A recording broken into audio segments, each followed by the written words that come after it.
Welcome back to Weekends with Whitney. We're joined by Dr. Nick this morning, and we are talking about suicide and the death of Robin Williams. New information has come out just this month, and it is the holidays, and unfortunately, it is that time where people think about it a lot.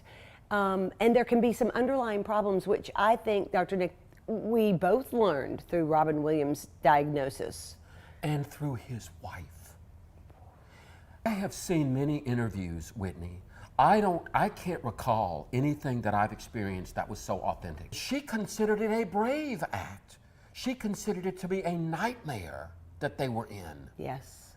And in fact, she said that Lewy Body Disease took his life, not him. She sure did. Powerful. Yeah, and that's where I am appreciative that you bring it up. It's a rise and increase in proteins in the brain, and then that spreads, and it decreases dopamine, therefore depression, anxiety. Yeah, you can't sleep. REM, well, that'll make you crazy. Then you start having different, remember she was talking about the physical symptoms, this one month, this one the next month, like a roller coaster ride of is he a hypochondriac? And they couldn't diagnose it because it's very hard to diagnose because it's, well, apparently it's either that or Parkinson's. And remember, we did read that we thought he did have Parkinson's. That's what he kind of thought he had. And depression and all of those things. Depression. But the thing that sort of shocked me about Lewy Body Disease is it is the third most prominent form of brain disease. There's Alzheimer's, dementia, and right there is Lewy Body. Never heard of it before. Yeah. But back to the statement of it wasn't depression, it was the dementia. How can we really know?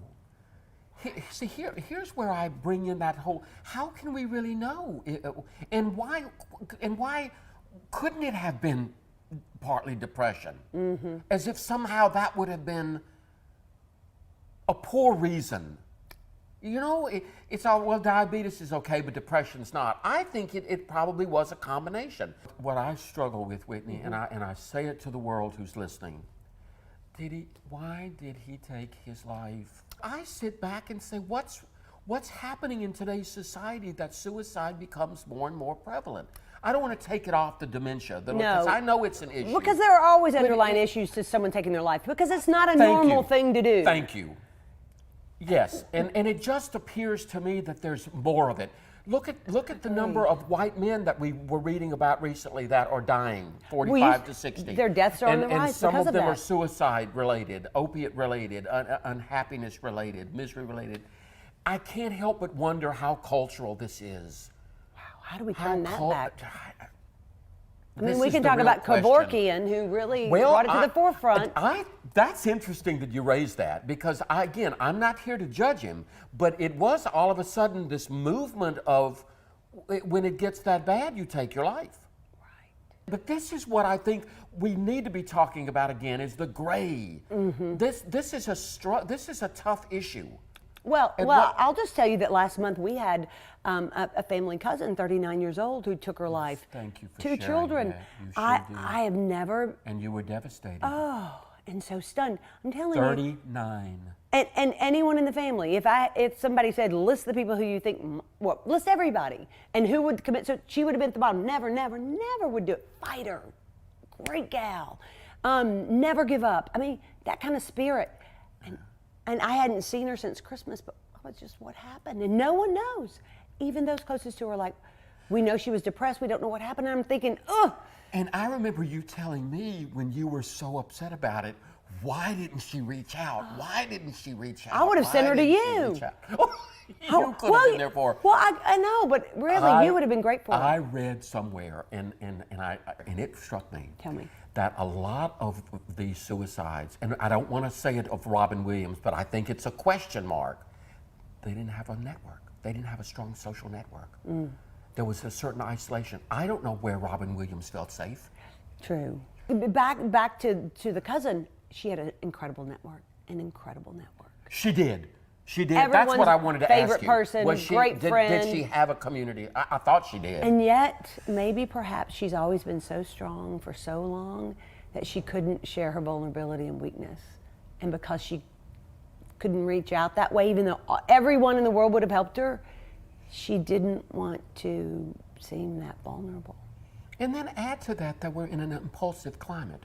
our society's impulsive. This may have been impulsive. True. Impulsive meaning that she really didn't think. I know we're raising theories here. Right, right. But remember, we are in an urgent society.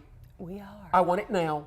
I'm going to do it now. And that's why I always say to people, really, just don't pull back. That's why the 24-hour handgun rule is good. Whether yes, you're going to kill yourself or someone else. Just pull back. What can we do? More warning signs, obviously more isolation. If it's a student, poor grades, less sleep. The main thing would be isolation. Okay. But again, Whitney, we don't know. Your cousin you thought was doing well. I mean, she had struggles. We all have struggles. Yeah. We all suffer. But there are a lot of places people can go. You and I were with the Grief Recovery Center for their annual gala recently. Call 211. They will put you through to a hotline, somebody to talk to, because a lot of times people don't know. Again, they don't want to talk to family or friends. Strangers seems to be a safer place. And if I may add a positive note, because we love positivity. Yes. I went to a workshop last week, and I sat next to an incredible lady at 59 years old. Hello, whoever you are. I wish you were watching. She does the 24-hour hotline. She does. And how many lives do you think she saved on that hotline? I mean, we talk about these horrible situations, but we really need to keep in mind that there are the 211s and the people out there. And do you know that a lot of those people, and I don't know, of course, if she falls into that category, but a lot of those people have been in that same situation. So when you call that, I've talked to a bunch of people who because I was on the board for years, and so many of them have that close connection. And so they really can relate and help and give great advice. So incredible. Yeah. And a real statement again of the great things that are available and happening that won't get the front page there. And Robin Williams' death may lead to better diagnosis. Great with Lewy point. Body Disease. Great. It will. He brought the awareness. It did. Thank you. I love you. I love you too. Thanks so much. And if anybody's hurting, reach out. Yeah. Thanks so much, Dr. Nick. Much more Weekends with Whitney right after this.